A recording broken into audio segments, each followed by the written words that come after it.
essa posição assim, né? Na verdade, ele prostrava, até eu não sei se deu para ver a posição, a gente joelha assim, né? O judeu não, o prostrar no chão é totalmente caído com o rosto em terra.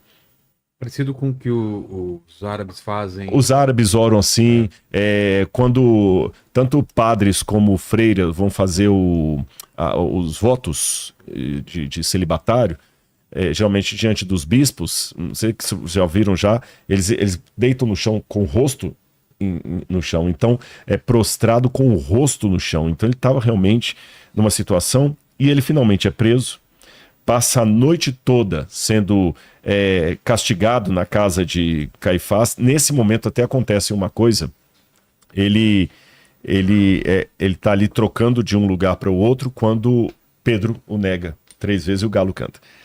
Eu até esqueci, eu ia te dar no início, Vilela, embora não seja o primeiro programa que eu tô ouvindo, por isso que não é um presente inútil, porque esse aqui é o meu livro, eu nunca dei esse livro para você. Não estamos no final do programa não, viu, gente? Tem muita coisa, mas é porque eu lembrei aqui, esse aqui é um livro que eu escrevi, Enciclopédia Histórica da Vida de Jesus, todo ilustrado, e aqui eu conto, tem as ilustrações, deixa eu ver se aparece aqui, ó. Tem ilustrações sobre Jesus, moedas da época, como era. E tem uma parte aqui que eu explico o que provavelmente seria o galo que cantou. Porque uma pergunta que muita gente faz é o seguinte: como é que o galo cantou em Jerusalém? Primeiro que um galo que canta que a cidade toda escuta já é um negócio meio complicado. Então tem uma parte aqui no livro que eu explico que deixa eu ver se eu vou achar aqui, até de repente você pode até partilhar com o pessoal aí, o que foi possivelmente o galo que cantou quando o Pedro negou a Jesus. Eu vou pegar essa parte aqui. Não é um galo literal? Provavelmente não. Ah, é? Aqui, ó. Nessa parte que eu canto, a negação de Pedro, o galo, e nós temos aqui, ó, o galo cantou, eu explico. Eu vou resumir para o pessoal para não ficar muito grande. Havia um tipo de trombeta romana chamada Galitium, que ela parece o som de um galo. Por isso que ela tinha esse nome, Galitium, que lembra galináceo. Então, alguns autores acreditam que quando Jesus falou o seguinte: antes que o galo cante, você me trairá, me negará, corrigindo, não era um galo cantar. Mesmo porque Jerusalém, no lugar onde tinham os sacerdotes, eles não criavam galináceos. Porque a lei judaica falava que, embora o galo e a galinha fossem comida kasher, podiam ser alimentados pelo judeu, eles provocavam muita sujeira. Sim. E comiam vermes.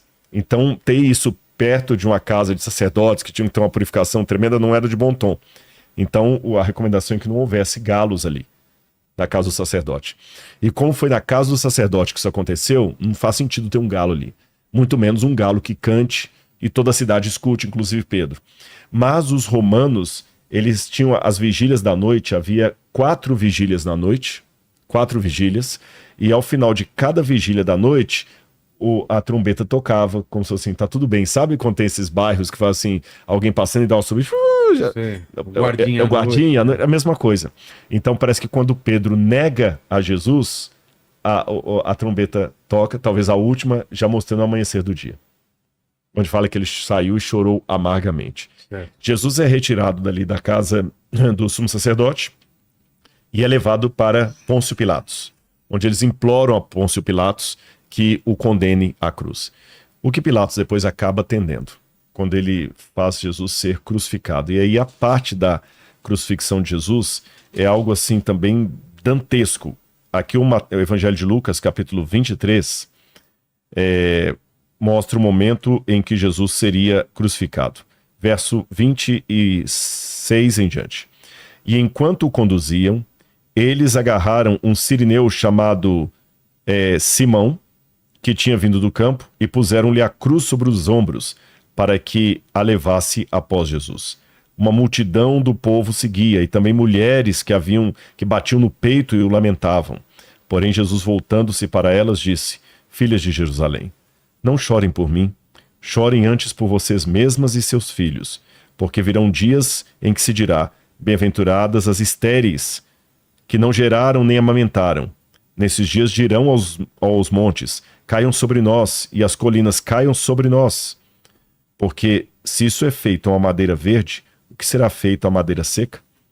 E também eram levados outros 2 com eles, malfeitores, que seriam executados com Jesus. Então, Jesus foi sendo levado até o Calvário, e ele estava agora, além de toda essa angústia física, mental, emocional, que o Dr. Ricardo descreveu, agora começou também a parte, assim, da pancada. Passou a noite toda em claro, apanhando, perda de sono.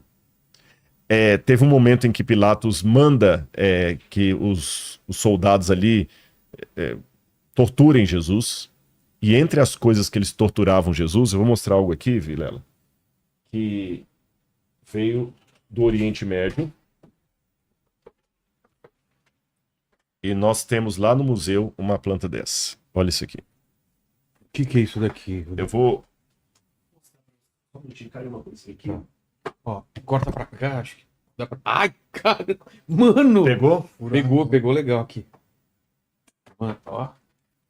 Essa plantinha é chamada de Spina Christi.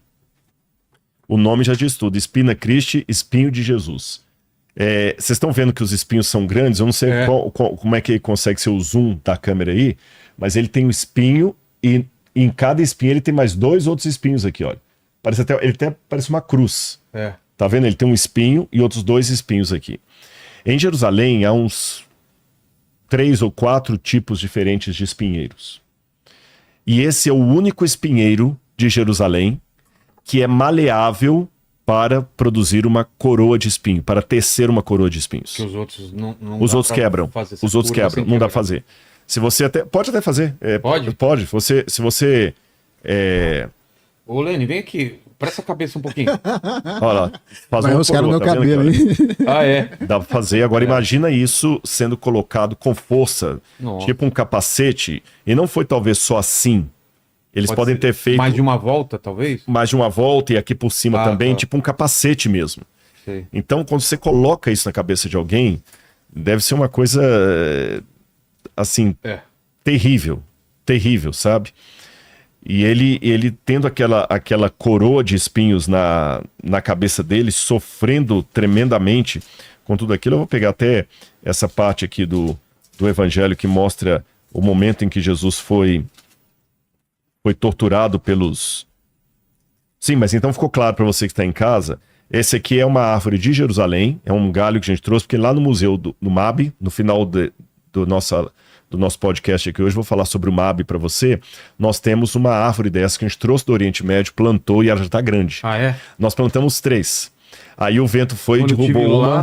Tava pequenininha, né? Agora ela tá grande, tá enorme. Só que uma delas caiu com o vento, aí tivemos que replantar de novo.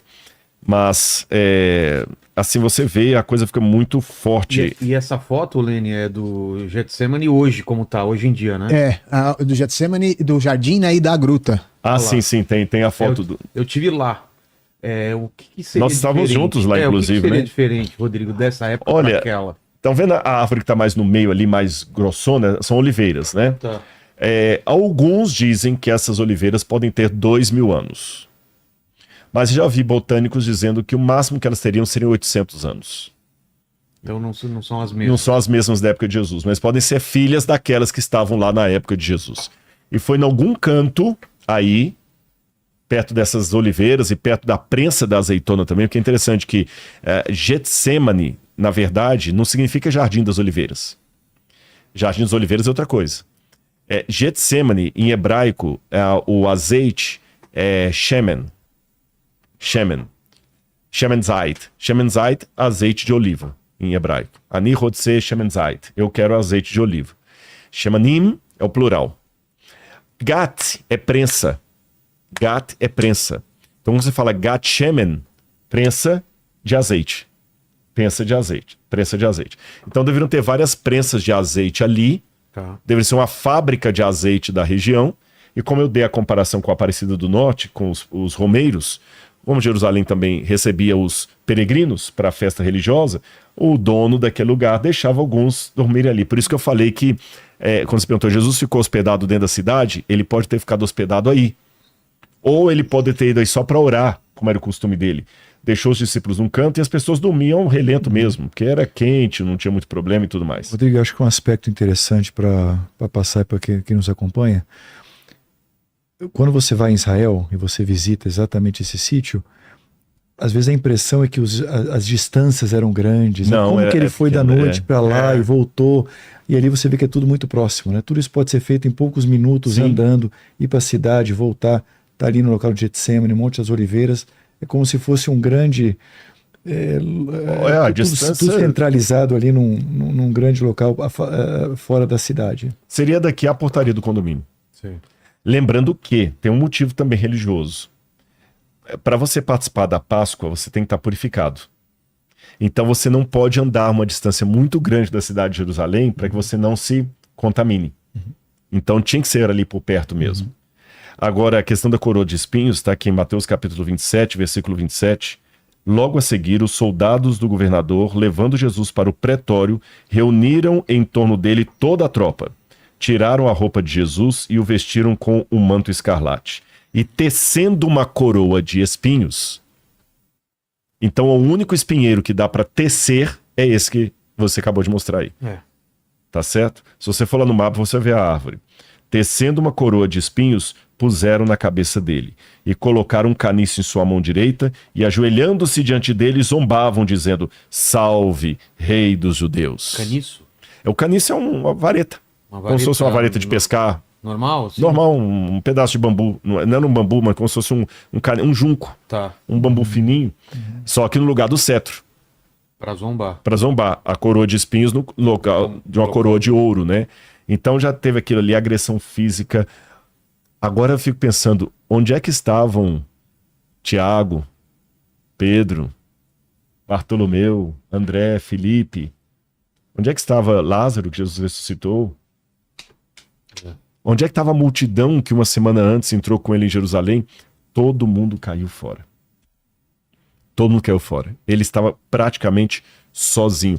Os únicos que ainda arriscaram chegar perto lá da cruz foram o discípulo amado, João, Maria, mãe de Jesus, Maria, mulher de Clopas, Maria Madalena, Salomé, que era irmã de Maria, mãe de Jesus, então a tia de Jesus estava ao pé da cruz, a tia de Jesus estava ali, e José de Arimateia e Nicodemos. O resto tudo caiu fora. E eu acho que é importante, pensando aqui na cronologia dos fatos, esse é um momento já que, pelos relatos históricos, né, da brutalidade que criminosos eram submetidos nesse ritual antes da crucifixão, é muito provável que já pudesse ter algum tipo de hemorragia interna acontecendo, já pudesse ter alguma exteriorização também de sangramentos, que lá na frente eu acho que isso Iam agravar mais ainda. tem impacto, vão agravando. Isso vai deixando, vai minando as forças, né? Tanto é que no momento da caminhada, que é chamado Simão para carregar a cruz também, se a gente olhar do ponto de vista médico, o que acontece ali? Talvez uma queda de pressão, talvez uma desidratação já importante, talvez já o início de um quadro de hipovolemia, que é perda de muito volume de sangue, de líquidos. Então, a narrativa nos faz pensar dessa forma. Gente, eu fico pensando assim, não dá nem para imaginar. Se fosse só o aspecto físico, já era terrível. Mas Jesus ainda estava com angústia mental da separação do Pai. Ele era o cordeiro, estava marcado desde lá de trás para morrer. Chegou o momento do sacrifício. E aí, quando ele é crucificado, que fala que ele foi crucificado e colocaram um ladrão à sua direita, né? Pediram Simão Cirineu para levar a cruz. Você sabe que na arqueologia a gente tem levantado mais ou menos como é que seria provavelmente a posição de um crucificado. E ela é bem diferente do que os Caravaggios da vida imaginavam, os quadros que retratados, a gente tem, né, retratados nos Caravaggios, nesses quadros aí. Tinha a crucificação que nem a gente vê nos quadros, e tinha de ponta cabeça Tinha também. Não, na verdade, ponta cabeça a gente tem o caso de Pedro. Só ele? Não era comum? Não era comum, não era comum. Tá. Nós temos casos de mulheres que foram crucificadas pelos romanos e elas eram colocadas de costas, porque às vezes a pessoa era crucificada nua. Sei. Então, a primeira coisa, Jesus não estava